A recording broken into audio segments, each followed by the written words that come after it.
Welcome to our channel. If you haven't subscribed to our YouTube channel, please subscribe now. Thank you.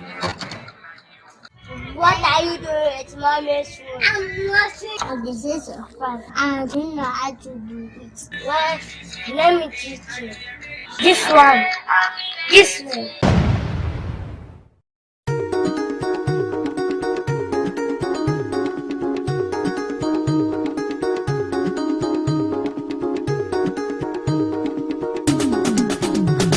Ọjọ́ ìbí ọmọ ìdùnnú ni fún mi o, Ọlọ́run jọ̀wọ́ má fọ́ má pa mí lẹ́kún.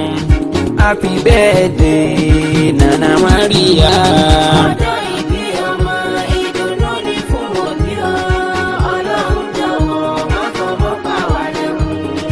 Happy birthday Nana Maria.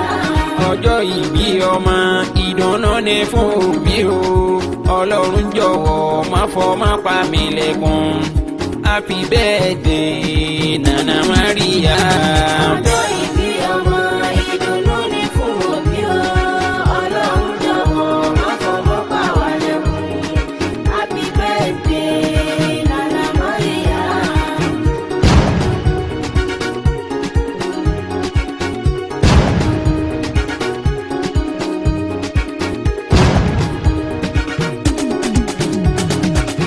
Ẹkú ilé sóńlá ń kára ilé o, ẹ̀rìn wá o sóńlá ń kérò ọ̀nà. Òtítọ́ lọ́yẹ̀dé òun ló ń kí yín kú ilé o, àdúpẹ́ f'Olúwa tó tún sọ wá dọjọ́ òní. Ọjọ́ ìbí ọmọ ìdùnnú ló jẹ́ fòbí o, ọmọ ẹni ládélé ro òun ló ń ṣe lédè ni. Wá sọ̀pọ̀dún láyé lọ́lá nábì Muhammad o, happy birthday Nana Maria. Ọjọ́ ìbí ọmọ ìdùnnú ni fún mi o, Ọlọ́run jọ̀wọ́ má fọ́ má pa wá lẹ́kún. Happy birthday Nana Maria. Amúdàlákà ẹ̀yìn yìí tọ́lọ́run ọba ni, ìwọ ló bá wa ṣe tó fi já sọ pé lọ́jọ́ òní. Ọjọ́ náà rí bí àná tíya rẹ̀ ń rọbí lọ́wọ́ o, tí bàbá ń sáré ká pẹ̀lú inú fo àyàfo. Ó ṣe ní rọrùn láyọ̀ wá bá di kíkún o, yóò sọ̀pọ̀dún láyé Ọlọ́run má fi wá sílẹ̀ o, yóò tọ́ máa ṣe fún wa kó sùn tẹ́gbẹ̀rẹ̀ ń ṣe. Ní rere la fẹ́ ìwọ jẹ́ kó ṣe mú yàn gan o, nínú ọmọ olóríire èyí tàgbẹ́ ẹbí rẹ̀ ga. Ẹbí tara ẹ mà ṣe àdúpẹ́ o, ẹ̀yin ojúlùmọ̀ ẹ mà kú àdúró tí o. Happy birthday Nana Maria. Ọjọ́ ìbí ọmọ ìdùnnú ni fún mi o, Ọlọ́run jọ̀wọ́ má fọ́ má pa wá lẹ́kún. Happy birthday Nana Maria.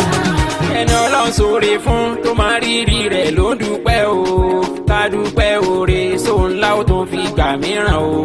Láyín ṣàkárí tún lá àsì ìdáná kan, wà láyín káfárí tún iná àṣàbí láṣẹ dìdù.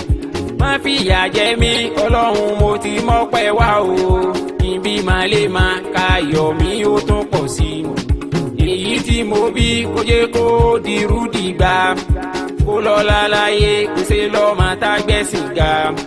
Kó má sì yàn kú Ọlọ́run fóun mi ṣàṣẹ, yé kó máa yá rẹ̀ o pẹ̀lú bàbá rẹ̀ o.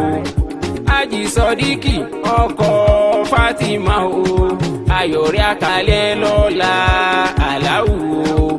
Happy birthday